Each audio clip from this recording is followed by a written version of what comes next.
اچھا سر بتائیے یہ جو آپ نے درخواست دائر کی ہے کس حوالے سے ہے؟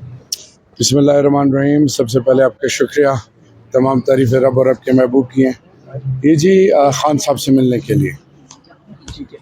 اور کیا لگتا ہے کہ آپ کو اجازت مل جائے گی خان صاحب سے ملنے کے لیے؟ جی میں کل ملا تھا الحمدللہ، اور یہ میرا قانونی آئینی حق ہے.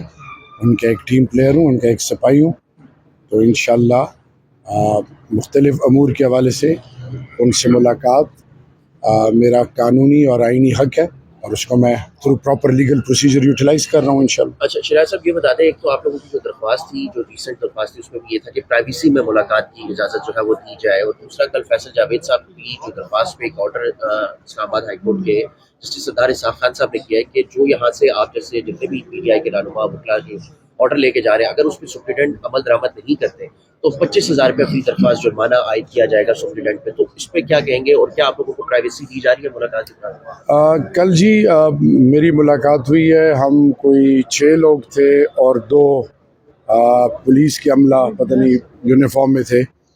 تو اب مجھے بتائیں، بہت سارے ایسے معاملات ہیں، لیگل ہیں، پولیٹیکل ہیں، سوشل ہیں، فائنینشیل ہیں، گلوبل ہیں، اور ہمارے ذاتی بھی بہت سارے مسائل ہیں خان صاحب کی فیملی کے حوالے سے، ان کی صحت کے حوالے سے. تو یہ ہمارا آئینی قانونی حق ہے، اور انشاءاللہ امید ہے اس پر عمل درآمد ہوگا. 40 رکنی کابینہ بننے جا رہی ہے، وزیر اعظم شہباز شریف صاحب جو ہے وہ بنانے جا رہے ہیں. تو آپ کا ایک بیان تھا کہ ہم ان گھسپیٹیوں کو مثال بنائیں گے. تو اب یہ وہی گھسپیٹیے جو ہیں 40 رکنی کابینہ کے ساتھ بن رہے ہیں، اور لاسٹ جو ان کی 16 مہینے کی تھی اس میں تو میرے خیال سے 80 تک پہنچ گئے تھے. تو آپ یہ نمبر فگرز بڑھتے ہوئے دیکھ رہے ہیں یا کیا اس کا کیا سمجھتے ہیں؟ کیا یہ دیکھیں جی، جب اللہ کی پٹکار اور اللہ کی پکڑ آتی ہے تو P D M phase 1 is a classic example. اور اب انہوں نے کتنوں سے کمٹمنٹس کیے ہیں. یہ میرے خیال میں اس تعداد کو بہت بڑھائیں گے، لیکن ہم ان کو چلنے نہیں دیں گے انشاءاللہ. یہ آپ سے وعدہ ہے، قوم سے وعدہ ہے. آپ ان کی باڈی لینگویج دیکھ لیں، آپ ان کی سوچ دیکھ لیں، اور ایک شخص جو ہے اس کو سمجھ نہیں آ رہی کہ میں کروں تو کیا کروں، بلکہ دونوں بھائیوں کو. اور مجھے حیرانگی اس لیے کہ وہ پارٹی جو نظریات کی بات کرتی ہے، بنیادی حقوق کی بات کرتی ہے، پاکستان کے عوام کی بات کرتی ہے، وہ ایک دفعہ پھر، اور یہ پیپلز پارٹی نے اس دفعہ جو ان کے ساتھ الائنس کی ہے، یہ اپنی سیاسی موت، یہ بھی پارٹی بھی مر جائے گی. یہ میں آپ کو آنیسٹلی بتا رہا ہوں، ایک political worker, student of international politics, ان تمام پارٹیوں کی ساکھ ختم ہو گئی ہے. اور پی ڈی ایم میں وہ تمام لوگ جو ان کے کی ٹیم پلیئرز تھے، باقی پولیٹیکل پارٹیز، انہوں نے تو اپنا جو بتانا تھا بتا دی ہے. ان کے اندر سے آوازیں آنا شروع ہو گئی ہیں، ان کے اندر بہت سارے لوگ اضطراب میں مبتلا ہیں. تو یہ جو ہے، یہ اللہ نہ کرے لیکن ان کو گینگرین لگ چکا ہے، اور یہ قریب کٹیں گے سارے انشاءاللہ. سر یہ بتائیے کہ کل علیمہ خان نے کہا کہ عمران خان کو آنکھوں کا انفیکشن ہو گیا. کل جب آپ نے ملاقات کی تھی تو ایسا ہی تھا، اور کیا کنسرن ہے؟ کل جی میں بڑے عرصے بعد 1 سال بعد تقریباً اپنے قائد سے ملنے گیا تھا. تو میری خواہش تھی کہ میں ان کو گلے لگاؤں، ان کا ماتھا چوموں، ان کا ہاتھ چوموں، لیکن بدقسمتی سے میں ان کے نزدیک بھی نہیں جا سکا. ایک تو ان کو انفیکشن تھا، دوسرا ان کو بہت دور بٹھایا گیا تھا. تو انفیکشن ہے ان کو، باقی ماشاءاللہ صحت ان کی، ان کے ڈولے، ان کے شولڈرز، ان کا چیسٹ، ان کی باڈی لینگویج، ان کی آنکھوں میں جو حرارت تھی، جو ان کی آنکھوں میں الحمدللہ وہ غیرت اور وہ جو ایک سپارک تھی، وہ ان کو پہلی اڑا لے چکی ہے. تو انشاءاللہ کچھ ہی عرصے کی بات ہے، خان اسی ایوان میں بیٹھ کے پارلیمنٹ کے اندر پاکستان کے نئے وزیر اعظم کا حلف لیں گے، اور پوری دنیا دیکھتی رہے گی. کیونکہ پہلے بھی لوگ ہمارا مذاق اڑاتے رہے ہیں، ایک دفعہ پھر مذاق اڑا لیں. تو انشاءاللہ اللہ الحق ہے، اور حق کا ساتھ دینے والا رب ہوتا ہے. آج ایک بڑی ڈیولپمنٹ ہوئی ہے، سپریم کورٹ نے ذوالفقار علی بھٹو ریفرنس پہ اپنی رائے دے دی، اور انہوں نے کہا کہ ان کو پھر ٹرائل کا حق نہیں دیا گیا تھا.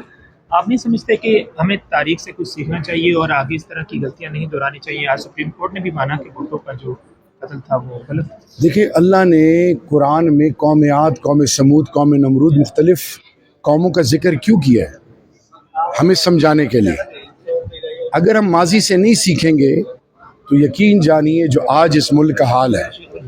تو میں ایک چیز پہ میرا ایمان اور یقین ہے کہ اگر ہم ماضی سے نہ سیکھے اور ہم متحد نہ ہوئے اور ہم نے جس مقصد کے لیے ملک بنا تھا اور جس مقصد کے لیے اس ملک کا آئین بنا تھا اور جس مقصد کے لیے کلمہ ایسوسیٹ کیا گیا تھا کہ پاکستان کا مطلب کیا لا الہ الا اللہ، تو اس وقت تک ہم کامیابی تو دور کی بات، ہم دنیا میں عبرت کا نشان رہیں گے. کوئی ہمیں سیریس نہیں لے گا. آج دنیا آپ کو سیریس نہیں لے رہی، آپ کا مذاق اڑا رہی ہے.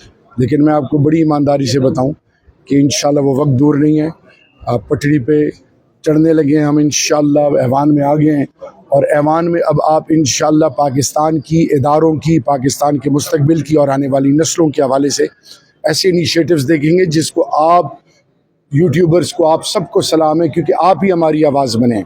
باقی تو ہمارا بلیک آؤٹ تھا، ہمیں تو کسی نے پوچھا نہیں. یعنی میں 9 تاریخ دوپہر 3 بجے تک میری کوئی بات نہیں سن رہا تھا، اور 3 بجے کے بعد سلوٹ شروع ہوئے. اب سب رابطے کر رہے ہیں، اب جو پرائم ٹائم شوز ہے اس میں بلایا جا رہا ہے. تو یہ ہے کہ انسان کی عزت ہونی چاہیے، نہ کہ عہدوں کی. ہم نے بدقسمتی سے عہدوں کو ترجیح دی، اس لیے ہمارا یہ حال ہے. اسٹیبلشمنٹ اور پی ٹی آئی اسمبلی میں جو خاتون کے ساتھ جو سلوک ہوا اس کے بارے میں کیا کہیں؟ کہاں پہ جی؟ کے پی کے اسمبلی میں. دیکھیے جی، قوم کی مائیں بہنیں بیٹیاں ہماری عزت ہے، اور آپ مہربانی کر کے میری اس بہن کا رویہ دیکھ لیں جس طرح وہ علی امین گنڈا پور کے پاس چل کے گئی ہیں. میں ایک دفعہ پھر، کیونکہ میں خود ایک باپ ہوں اور ہم جس معاشرے میں رہتے ہیں ہمارے روایات پہ کوئی سودے بازی نہیں، ہمیں پھر بھی دل بڑا رکھنا چاہیے. کوئی کچھ بھی کر لے، کیونکہ ہمارے لیے مثال امام الانبیاء، میرے لیڈر جو ہے وہ مثال امام الانبیاء کی دیتے ہیں کہ وہ ہمارے لیے ایک ایسے ایگزمپلری لیڈر ہیں، اور ان سے ہم نے سیکھنا چاہیے، ہم نے دل بڑے کرنے چاہیے.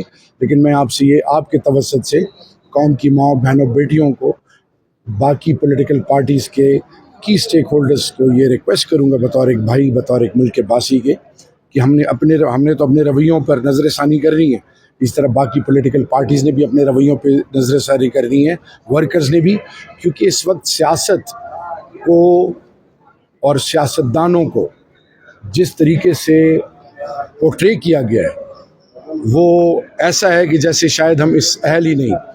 لیکن یاد رکھیے، سیاستدان اگر حق پرستوں، انصاف کا علم اٹھائے ہوئے ہوں اور سب سے بڑھ کر اپنی بنیاد سے جڑے ہوئے ہوں، تو وہ قوم کے لیے ایک ایسا اثاثہ بنتے ہیں جس پر آنے والی نسلیں فخر کریں. اچھا، سوال کہ پی ٹی آئی اور اسٹیبلشمنٹ کے روابط جو ایک عرصے سے خراب ہیں، اس کی کوئی ٹیبل ٹاک ہے، کوئی تعلقات بہتری کی طرف لانے کے لیے کوئی بات چیت ہو رہی ہے؟ کیا سچویشن ہے اس پہ؟